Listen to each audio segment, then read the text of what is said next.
Come out of there!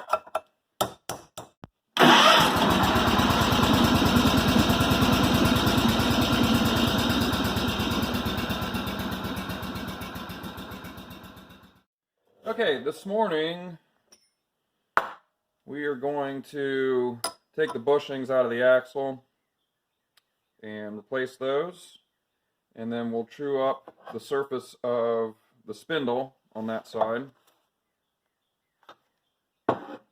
and install a thrust washer down there so that everything will kind of look like this spindle that I've done on the opposite side. So we'll start by driving these bushings out. They're not difficult to drive out at all, really. This one's flush with the top right here, and I'll flip the axle over and shove it this way, but the other one is only about that far down in the bore. It's actually slipped. It should be way down in here, but it's not. It's slipped and it's kind of sitting in the middle. So I'm just taking a punch, the flat face, and just walking around it. It's actually getting tighter as I go up the bore for some reason. Going? Come on.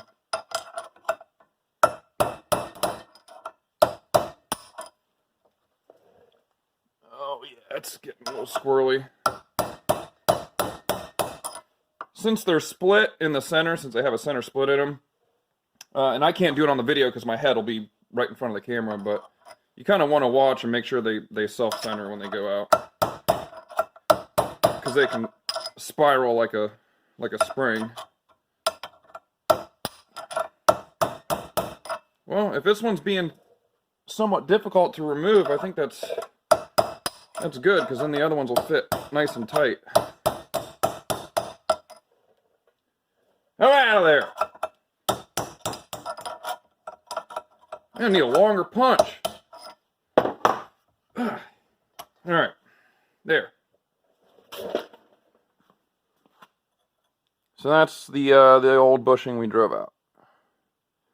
You can see it's pretty crusty. Got a little rusty in there near the top. The thing that had happened really is at the top of the bore, you can see how much I beat it up getting it out of there. I think the top of this, the axle bore in this has got some rust in it from where the bushing wasn't sitting flush up there. At some point it wasn't lubricated very much, because the grease you're seeing on it now is grease that I put in it when I very first got the tractor, just when I was moving it around. So that's not grease that was there before. I'll pop the other side out. Hopefully this one won't be as difficult.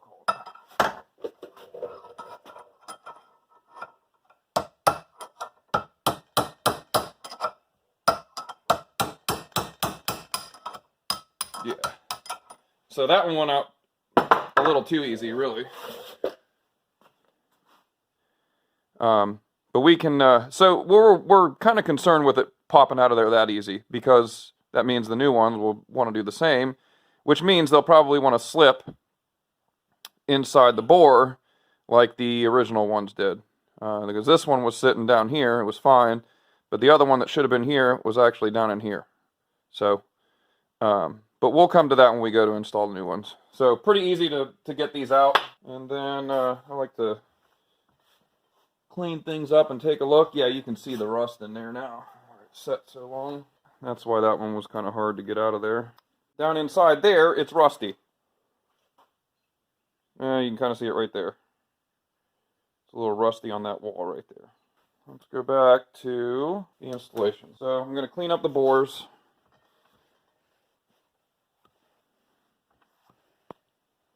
Probably get some of this out in there.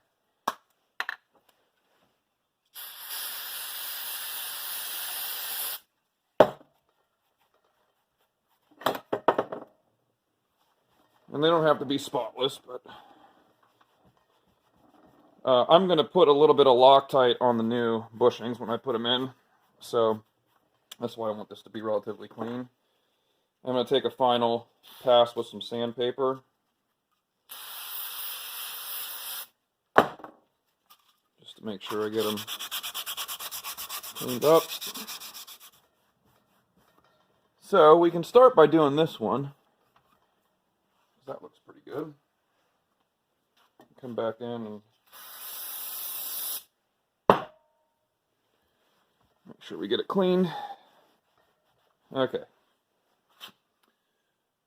So depending on the condition of your particular axle, like this one, I think the bushing is going to be pretty tight in at the top.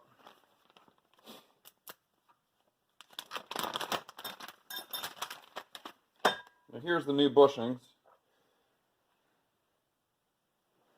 So they're very similar in dimension. I think they might be a thou or less on the OD. They're for a nominal bore of 1 1/8". So it's for 1 1/8" bore, 16th inch wall here. So you have a 1-inch spindle and an 1 1/8" bore. So this one's, yeah, it's going to be a little bit slippery going in there. So what I'm going to do is two things. The first thing I'm going to do is take a punch. I'm going to walk around here and peen some marks into the housing. So basically I'm going to expand the material in here a little bit to make sure there's an extra amount of grab for this bushing when it goes down in. Don't need to do a bunch, but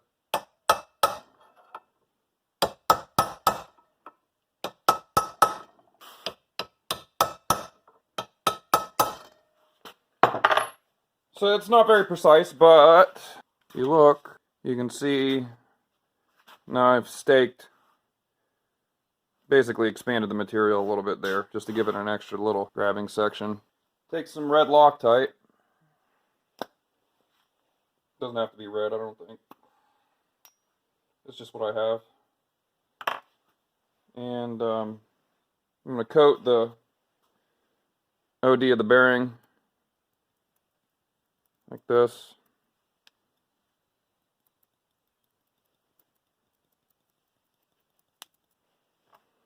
Just enough to give it. I just don't want them to slip in the bore like they did before. Having seen that the first time, I'm trying to prevent it a second time.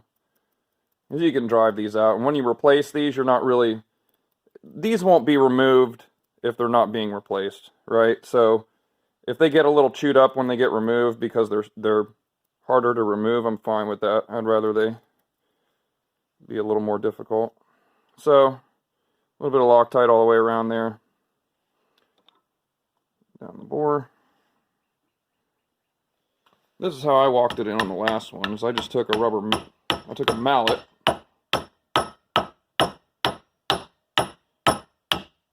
Ooh. Well, that's a little loose, huh?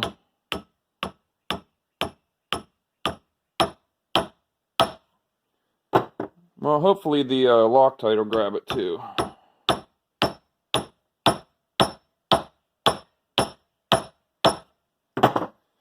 So not difficult to put in at all.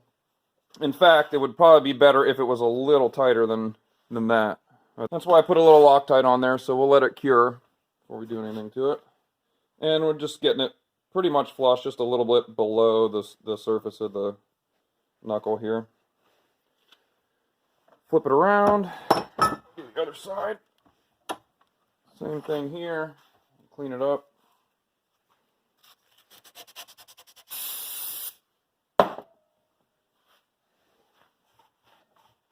Okay, this one here, we'll test fit it again just to see what it's like.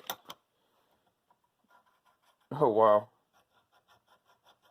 So that one just kind of slides in there. So this one's definitely going to take a little bit more of this kind of work to make sure it doesn't slip. So on the other one, since it fit a little tighter than this one, I only did one ring around the top. I'm going to do a second one on this at a lower depth too.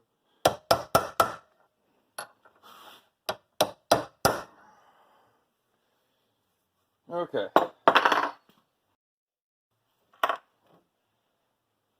So now, you can see it doesn't want to fit down in there as easily. And it'll push past all of those things and eventually just fall down in there, but this will just give it a little extra help.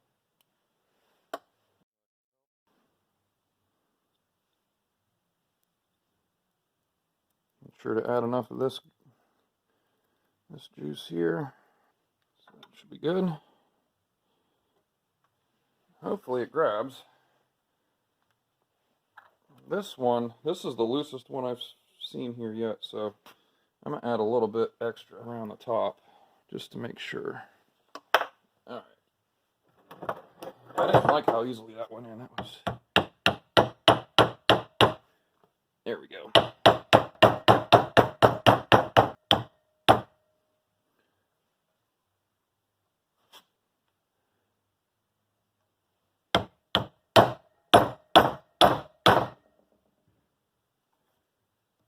Go.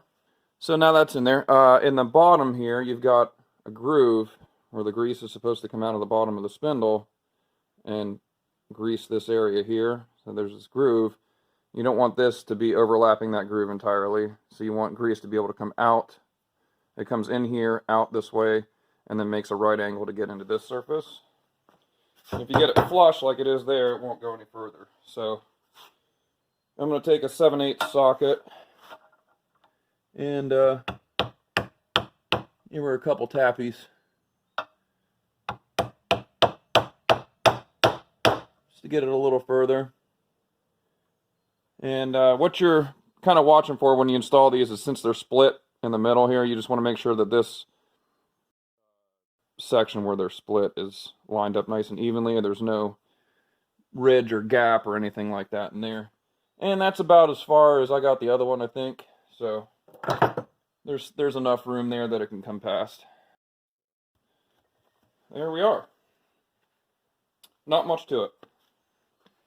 So now we'll move over to the spindle itself, and we'll clean up the mating surfaces between here and here.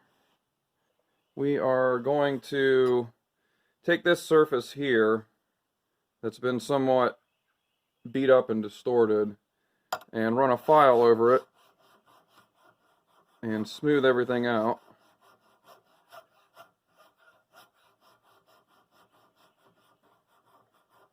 And the purpose of this is to create a better bearing surface for this thrust washer that I'm going to install on here. The other side of that surface is here, and there's a lip that's been worn all the way around the spindle. So there's been some wear here, and you can see there's a lip there, and there's a lip on the inside here. And when we put the thrust washer on, it wants to grab on that lip. So the easy part is getting this surface cleaned up, because there's not a lot of material really to remove here. And then I'm going to chamfer this this greaseway right here so that it doesn't chew up the thrust washer. Just add a little bit of a chamfer to that edge, and a little bit of a chamfer. Not much, just enough to make sure it doesn't. Basically just take away the sharp edges around here. Now we're starting to see the pattern of wear, where you've got high spots here, low spots in here. And I'm not going to get too crazy with it. I just want it to be relatively flat and smooth, and then free of any sharp edges. It feels pretty good. I think we can roll with that. now, that feels pretty good. There might be a little bit of gouging in here, and we can fine tune that. And then if we test fit this, now you can see we have very little, if any, play in that spindle, which is really nice. So those bushings are just about the right size. We got to clean up this shaft and clean this up over here. So since this is so close to, since this lip here that needs to be filed down smooth is so close to the shaft, I'm going to take a Dremel in and come through and smooth it out. I've got a little, it's like a tapered diamond bit.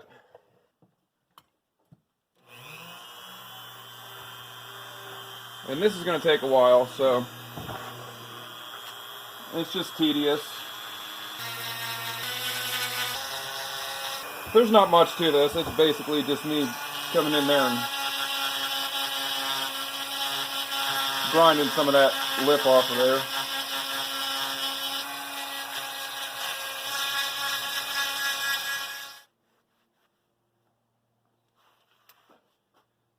Okay, so I've blended that edge there, and I've taken this ridge out of the middle. Still a little bit there. It's kind of hard to get to all of it, so take a file over it, try to smooth it all out.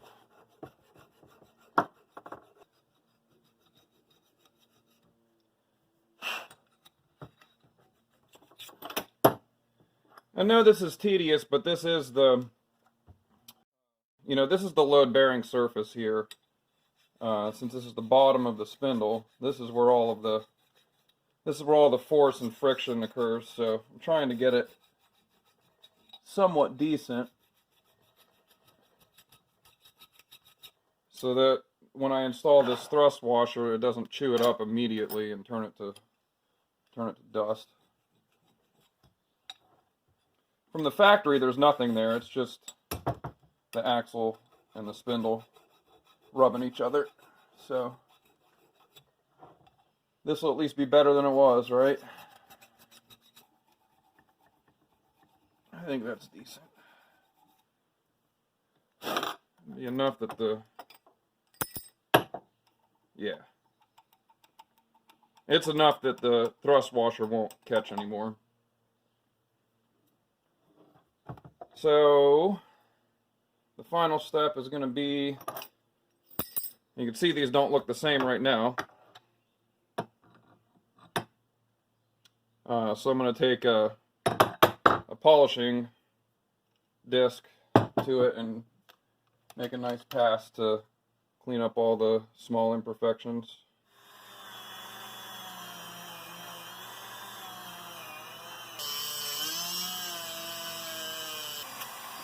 It's really hard to get in right there.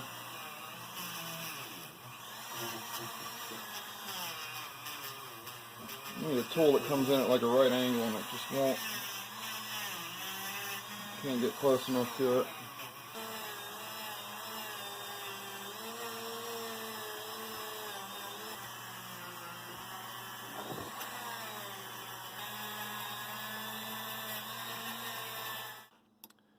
So here is the spindle now that it's been cleaned up.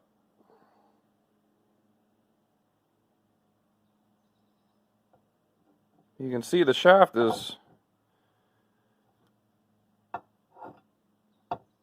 it definitely has some pitting and some wear on it. And that's not going to just go away. And I don't want to take away a bunch of material, so as long as it's not super coarse and rusty, I'm going to leave it as is. Same down here.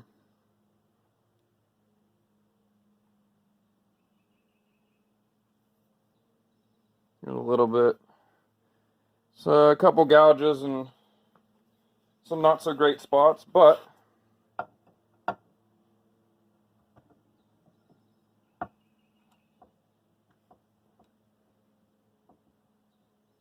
fits pretty good. So the idea now is to make sure that with the thrust washer installed, when we insert the spindle and the washer, we want to make sure we have enough clearance so that the spindle doesn't bind at all. Because now that we've added this washer, we've actually taken up some of the clearance, which is a good thing, but it's still got to be able to move freely without trying to spin the bolt. So now at the top here, you can see the very top of this ridge, this shoulder, looks to be just barely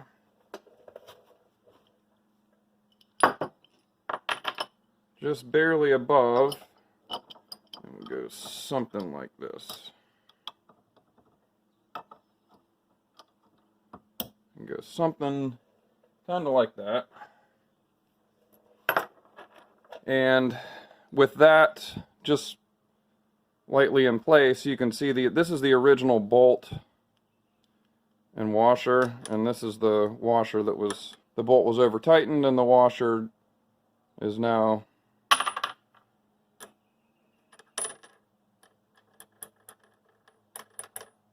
it's basically like a cone. So I've gotten a longer bolt. This has serrations on the top of the head, so it's a flange head with serrations on it. I'm going to take a backup washer that's a little thicker and another thicker washer underneath it. To provide more force, or more even force. Should we run that down? Okay. So that's what I was just wanted to make sure. We still have, let me snug it up real quick. Okay, so that's snugged up. Probably won't go much further than that. So with that snugged up, we still need enough play that when you rotate this, so that's against the stop there, so that when this rotates, it doesn't try to loosen the screw up here. So looks like we got plenty of room to play there, so I think we're good. We'll end up replacing this crappy arrangement here too. Just a tiny little bolt. It can be bigger than that, really. So we've got nice free movement. We've taken out some of the slop there, so the thickness of thrust washer is pretty much perfect. And we have virtually no side-to-side movement. There's a tiny little bit there. It's much better than it was before. So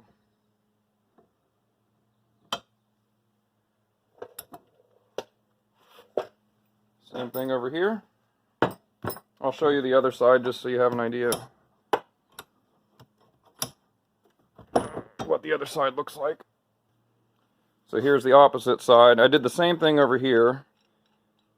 I got a flanged head, half 13. This is a coarse thread on this side. And I added a larger backup washer to it. Now this side doesn't see as much force. This is basically just to prevent the spindle from falling through. But I've got the thrust washer on the spindle.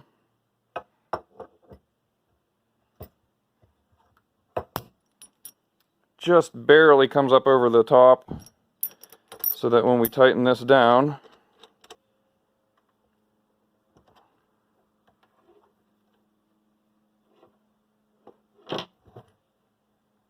and this side grabs just a little bit. I think with a little bit of lubrication it'll be fine. But part of the problem on this side is that this arm is not 100% perpendicular to the shaft, so when you rotate it, this arm is actually sitting a little bit like this, and so it grabs a little bit, like right there, it grabs just a hair. You can see it move the vise. But again, we took a lot of that movement out. It moves nice and free now.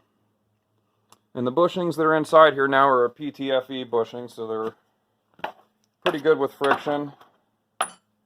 And the thrust washers, I believe, are similar. They have a similar compound, so yeah, all in all, I think we're going to be on our way. So take this apart for the last time, and we'll clean this all up and paint it, and we'll start throwing things back together. Okay, we're finally ready to put this thing back together.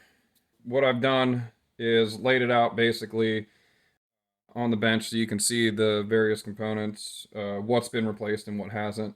And then I actually took it off and installed and mocked everything up, and then took it back apart and put it on the bench. So it took some of the geometry changed a little bit when I added some of the new components, and it being my first time tearing one of these apart, it took a while to get everything perfectly lined up and get the travel right in both directions. So what we've got is the main axle assembly has new bushings in both ends, so those have been installed. The pivot here, I worked on that a little bit and I cleaned it up. I cleaned up both sides of the casting on this arm, and then I put in a shim to take some of the slop out of it. So now it's in there nice and tight. It moves real smooth, and it doesn't have the amount of slop that it had before. So I've installed this one already. You can see the snap ring in the groove. So this is already in. It's a lot easier to put this snap ring in while the axle's on the bench than it is to get it from underneath the tractor. So went ahead and did that. Painted everything. Everything went together pretty well after some fiddling around. One of the things that I did have to modify slightly, though, is, and this will make more sense once we get to the tractor, the right-hand arm, the right-hand spindle, I had to add a stop to it, an extra about 3/16 of an inch, maybe 1/4 inch stop right here. You can see the other arm doesn't have